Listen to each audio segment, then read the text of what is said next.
With Bewick on my knee, I was then happy at least in my way. I feared nothing but interruption, and that came too soon. The breakfast-room door was opened. "Bah, Madam Mope!" cried the voice of John Reed. Then he paused. He found the room apparently empty. "Where the dickens is she?" he continued. "Lizzie! Georgie!" calling to his sisters. "Joan is not here.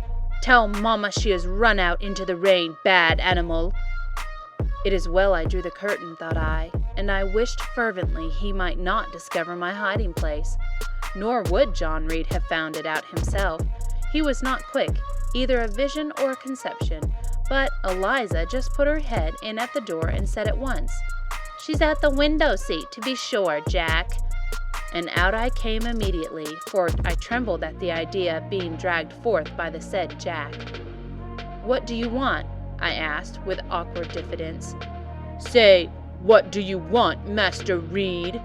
was the answer. "I want you to come here," and seated himself in an armchair. He intimated by a gesture that I was to approach and stand before him. John Reed was a schoolboy of 14 years old, 4 years older than I, for I was but 10. Large and stout for his age, with a dingy and unwholesome skin, thick lineaments in a spacious visage, heavy limbs and large extremities. He gorged himself habitually at table, which made him bilious and gave him a dim, bleared eye and flabby cheeks. He ought now to have been at school, but his mamma had taken him home for a month or two on account of his delicate health.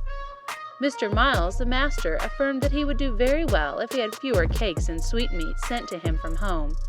But the mother's heart turned from that opinion so harsh, and inclined rather to more the refined idea that John's sallowness was owing to over-application, and perhaps to pining after home. John had not much affection for his mother and sisters, and an antipathy to me.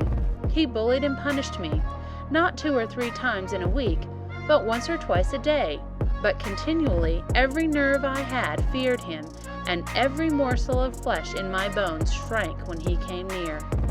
There were moments when I was bewildered by the terror he inspired, because I had no appeal whatever against either his menaces or his inflictions. The servants did not like to offend their young master by taking my part against him, and Mrs. Reed was blind and deaf on the subject. She never saw him strike or heard him abuse me, though he did both now and then in her very presence, more frequently, however, behind her back. Habitually obedient to John, I came to his chair. He spent some 3 minutes in thrusting out his tongue at me as far as he could without damaging the roots. I knew he would soon strike, and while I dreaded the blow, I mused